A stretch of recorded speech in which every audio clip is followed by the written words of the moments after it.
Hello, everybody. Welcome to the 4th episode of my course, How Writers Become Authors, a step-by-step guide to crafting your novel. Today, we're talking about theme. This video is dedicated to one of my patrons over on Patreon, Lefty. She has been asking for this video for ages, and now we're finally talking about it today. If you'd like a chance to have a video dedicated to you, or if you want access to tons of other rewards, check me out on Patreon. It's linked below. Before we get started, my merch shop has brand new designs. You guys requested merch featuring your favorite quote from the Savior's Army, if you know, you know. Plus, we've got a design for tea drinkers, and we have a design for the ladies who are tired of everyone's crap. I know I am. Links in the description below. On to today's topic. Theme is a tricky one to learn about because whenever people bring up the topic, they try way too hard to be deep and philosophical. Theme is a vessel.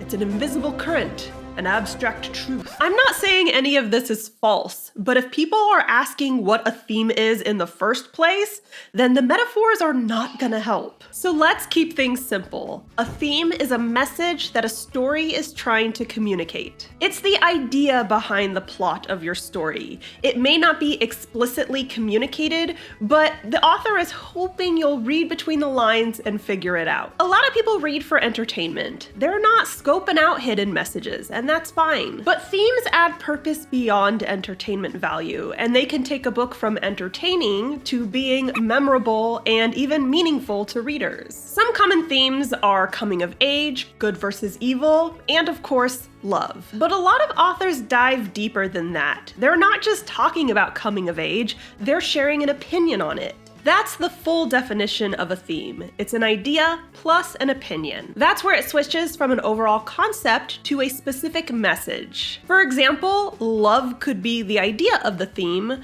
but the opinion the author is trying to convey is that love conquers all. Now that we know what a theme is, how do we weave one into our writing? You don't want to explicitly state it in the narrative. That's pretty cheesy and kind of a cop-out. So here are some ways that writers can include themes into their work without smacking readers on the head with their opinions. Please note, theme is a complicated discussion. I could easily make an entire course on this topic alone. We're just covering the basics here, and if you'd like a deep dive, let me know in the comments below. Number 1, the character arc. A character arc is the internal transformation of a character due to the events within the plot of the story. There are a million ways a character arc can illustrate a theme. That could be its own video. But a lot of it comes down to the lie and the truth that the author is trying to convey. A lot of talk around character arcs revolves around the concept of a lie, some falsehood that the main character believes at the start of the novel. Everything they experience through the plot changes them, which leads them to believing the truth. And in this case, the truth would be whatever the author is trying to convey through the theme. In other words, if your theme is lying is bad, then the character may start off as a huge liar, but by the end of the book, through their character arc,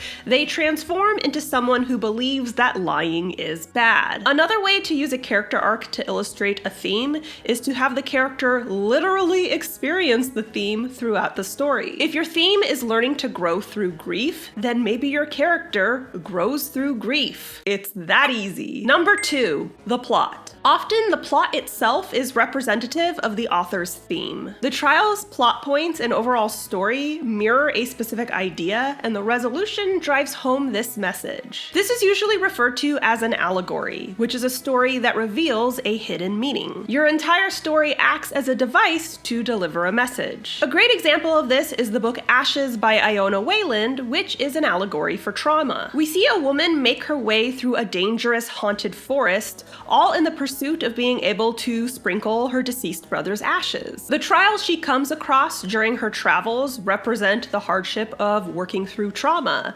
And then once she sprinkles her brother's ashes, this represents healing from trauma, or at the very least moving on from it. Communicating a message through an allegory is the most obvious option for conveying a theme. Zillions of books are allegories. The Savior's Champion and the Savior's Sister are allegories. And this is usually the first place readers turn to when trying to decipher what an author is intending to say. Number 3. Symbolism. Symbolism is the use of characters, colors, or objects to convey an idea. And usually the idea that the symbol represents is directly tied to the theme of the novel. Say you're writing a novel and the theme revolves around the complexity of relationships. Maybe your opinion is that it's okay for friendships to come to an end if they've run their course. So you decide to use a ticking clock as a symbol in your novel. This symbol represents time winding down, and when the friendship finally ends, the clock chimes. You could use yellow roses in your novel, since yellow roses are symbolic of friendship. Maybe in the same scene that the friendship ends,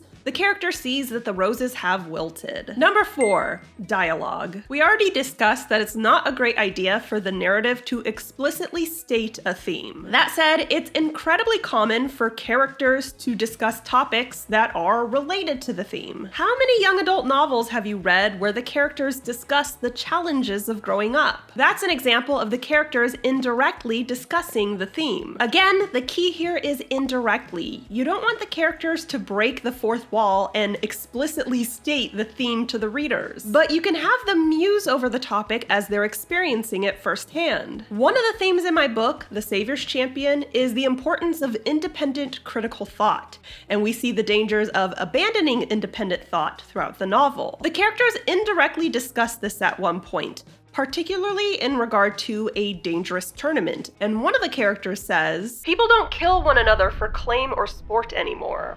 We're supposed to have evolved, but the tournament continues because it's tradition, and sheep never question tradition. They just follow the flock, same as always." And number 5, the ending. Typically, the climax and the resolution of your novel will prove the point of whatever theme you're trying to communicate. If the theme is love conquers all, then at the climax, we're going to see the characters' love conquer whatever their obstacle is. Then the ending will show the characters living happily ever after, which proves that indeed, love does conquer all. Say you want to communicate the idea that prejudice is wrong, without flat out stating this. You could write a story about a war between humans and elves, where one group is discriminated against because the other doesn't understand their way of life. The story could end with the two groups unifying, thus showcasing the positive effects of acceptance, or the story could end with tragedy, showing how prejudice can lead to incredible pain. This is obviously a very heavy-handed allegory. Many aren't quite so overt, and yours doesn't have to be. But the point is, just because you're exploring a theme doesn't mean you're obligated to end your story in one specific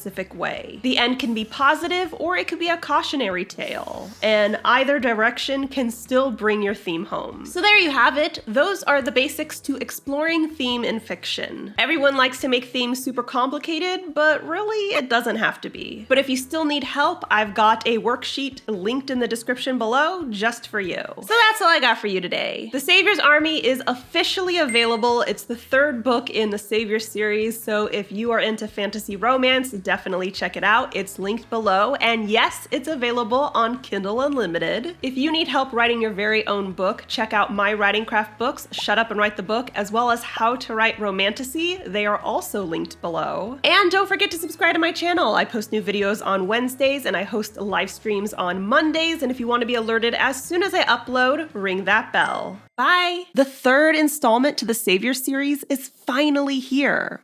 Want to see what Tobias and Layla are up to after the Sovereigns tournament? Check out The Savior's Army by me. And if you want any updates about my other books, or if you just want some writing advice, be sure to subscribe to my channel and ring that bell. See you soon!